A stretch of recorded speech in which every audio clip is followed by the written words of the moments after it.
Good morning, girls. Today, the topic which we are going to deal is lymphoid organs.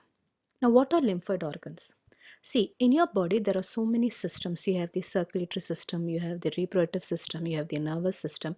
The same way, you have what is called as the lymphatic system, which is made up of the primary lymphoid organs, the secondary lymphoid organs, the lymphatic ducts, and the lymph cells, or the what you call the T cells, B cells. All these cells are called as lymphatic cells. So, all these things together is called as the lymphatic system. So under this lymphatic system, we are going to today study about the primary lymphoid organs. So basically the organs which are in charge of production of the immune cells and which play a major role in the immune reactions are called as the lymphoid organs.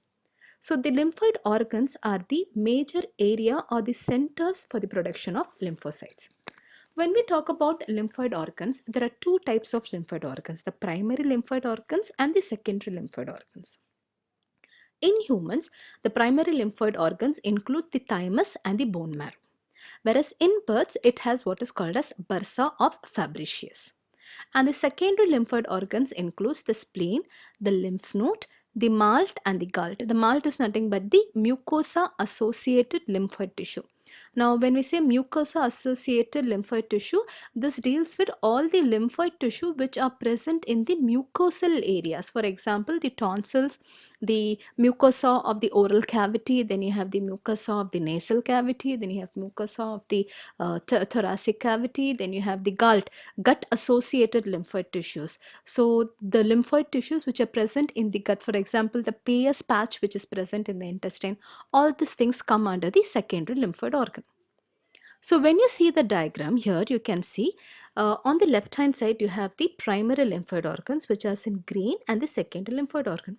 You can see the location of thymus and the bone marrow. These two organs are the primary lymphoid organs, and on the right hand side you have the lymph nodes, the spleen, the Peyer's patch, and the lymph nodes. Lymph nodes are usually found in almost all the places where you have these joints. For example, the groins, the shoulders, the bones where the pelvic girdle all joined. These are the places where you find the lymph nodes more in concentration. On the right hand side, you have also what is called as a different types of secondary lymphoid organs expressed in detail. For example, when we told you right in the previous slide itself, we have the malt, the galt. Here it is the NALT, nasal associated lymphoid tissue. For example, the tonsils itself, there are three parts: pharyngeal tonsils, palatine tonsils, and the lingual tonsils. Pharyngeal is above the pharynx, palatine, the palatine region, and the lingual, this is on the below side. Then you have the upper respiratory mucosa also. Then in the thoracic region, you have the lower respiratory mucosa, which is in the lower respiratory tract, and the bronchial patches which are present on the lung. They are called as bronchial associated lymphatic tissue. And the skin, basically skin, you know, it is a barrier. In innate immunity, I've already studied, it is the skin is the external barrier for not allowing any infection to get into it. So it is called as skin associated lymphoid tissue. Spleen is the secondary lymphoid organ. Then inside the gut you have the intestinal mucosa, you have the Peyer's patch, and also in the appendix. They three together form what is called as the gut associated lymphoid tissue. And even in the urinogenital region, you have the urinogenital mucosa. So all these things together, put together, are called as the lymphoid organs. Now we shall see each and every lymphoid organs in detail. When we talk about primary lymphoid organ, the primary lymphoid organ are the major sites of lymphopoiesis. What do you mean by the word lymphopoiesis? Formation of lymphatic cells, or the B cells or the T cells are called as the lymphopoiesis.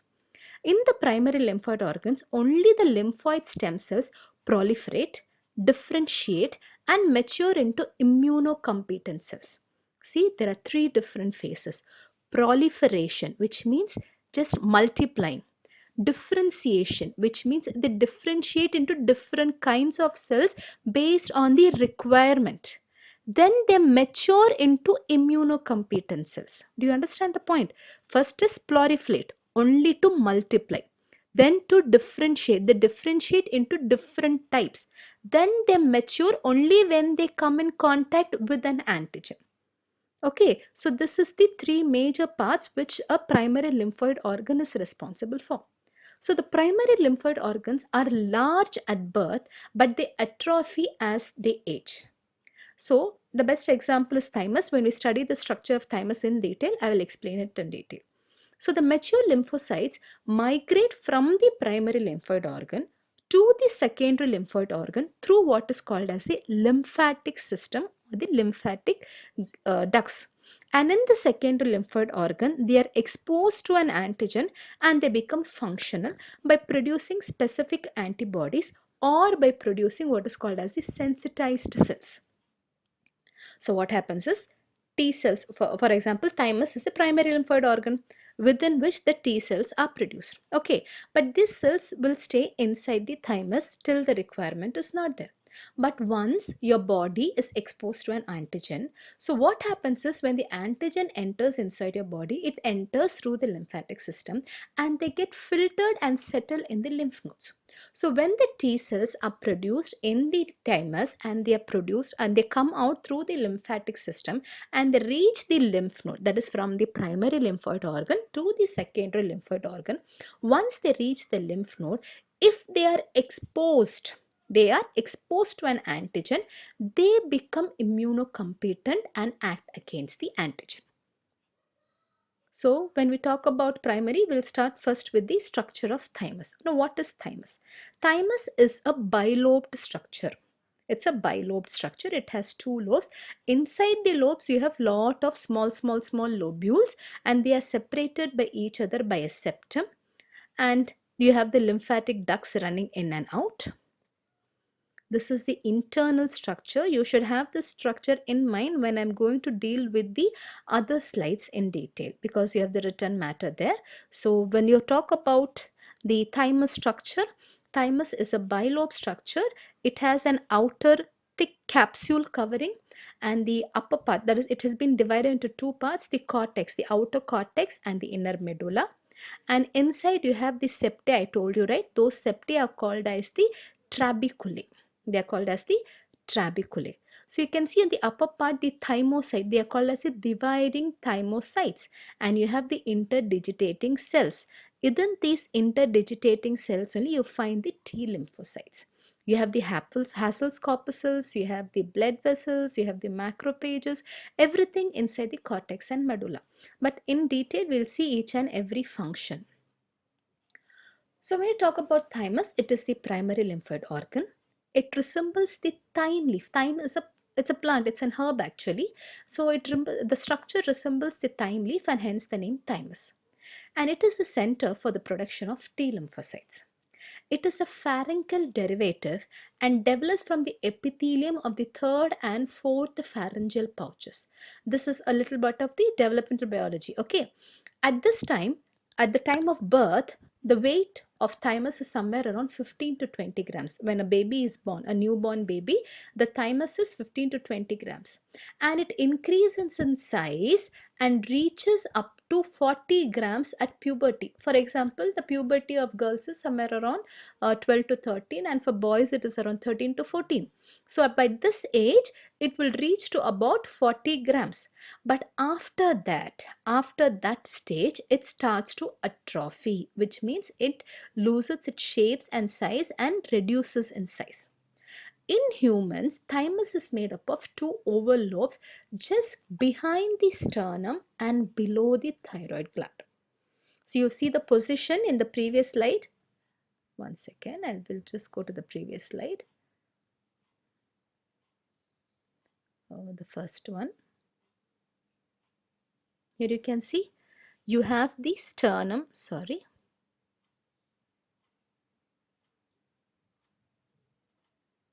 Yeah.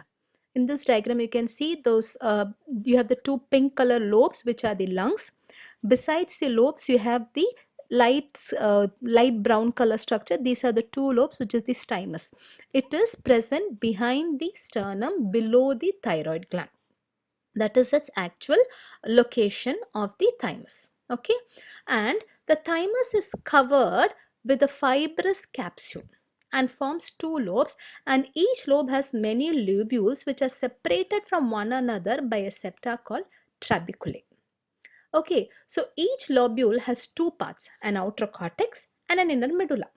So the cortex contains the lymphocytes, which are also called as the thymocytes, and also the reticular cells. The reticular cells are larger three-dimensional cells in which the lymphocytes are found. So these lymphocytes are formed in the thymus are called T lymphocytes, and they are responsible for what is called as cell mediated immunity. Say in a normal human being you have two types of immunity. One is the cell mediated immunity and one is the humoral immunity.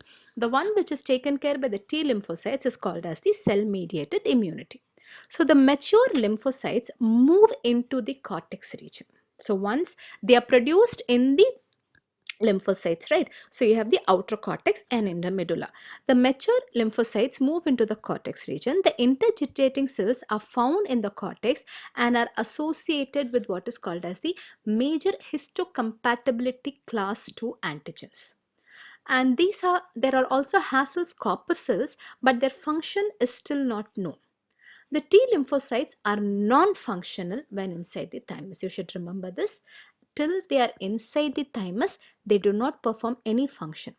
But when the T lymphocytes travel through the blood and the lymph circulation and reach the thymus dependent areas or the secondary lymphoid organs, become functional on antigenic stimulation, which means when they are exposed to an antigen, they become active. What are the functions of thymus? The T lymphocytes mature in thymus. It brings about cell-mediated immunity and it brings about even graft rejection.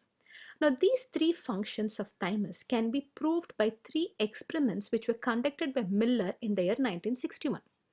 And this experiment is called as thymectomy experiment, which means removal of the thymus. In the first experiment, when the thymus was removed after the birth in a neonatal thymectomy, the mice did not gain weight at all, which means neonatal means as soon as the newborn is born, a new baby or mice is born, a small dissection is being done after anesthesia, and the thymus is removed and it is revived back. So this neonatal mice is grown without a thymus. So once it starts growing, you can find there is no weight gain. Atrophy of the lymphoid tissues have taken place. The mice has a hunched appearance. It has a ruffled fur and it also has diarrhea. Usually, this is referred to as what is called as wasting disease and it is a fatal condition though. Whereas neonatally thymectomized mice which grow in germ-free environment. Germ-free means they are kept in an isolated environment where they are not exposed to any germs. They grow in spite of thymectomy, they grow, but the CMI is completely impaired. That is, the cell-mediated immunity is impaired. So do you understand the first experiment? Two mice, newborn. In one mice, thymus is removed and grown in normal environment. Another mice, thymus is removed but grown in very clean and neat environment where it is not exposed to any antigen at all. The one which was exposed to antigen, it goes into what is called as wasting disease because of the following characters, the 5 characters which you have mentioned. The one which is grown in an a very clean and neat environment without any antigen exposure, it does grow well but completely with the loss of CMA or the cell mediated immunity. This is experiment number 1, proving the fact that thymus plays a major role in the primary lymphoid structure growth and the immunity of the individual. In experiment 2, when the skin transplantation was done to a neonatally thymectomized mice. Do you understand? Neonatally thymectomized means a small mice which is newborn in which the thymus have been removed. Usually in a mice, when you do a skin graft, usually within 10 days it rejects the graft. Okay, but here when the thymus was removed and in that when the graft means a skin from one individual was taken and given to the other individual, here majority of them retain the graft. See, usually a graft is done between the same species, a mice to mice, a rat to rat, a rabbit to rabbit. But here they even tried a skin from rat to mice. Even that they were able to retain. You can understand the importance of thymus here. So it is majorly responsible for the graft rejection.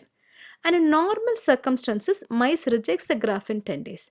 Now, it is evident from the above experiment that thymectomy results in severe impairment of graft. What is the third experiment? When thymus was removed from an adult mice, a well-grown adult mice, there was only reduction in the number of T lymphocytes. The lymph nodes and spleen were reduced in size, and later the mice suffered immunodeficiency. So, this was about the structure and function of the primary lymphoid organ, which is thymus. Thank you.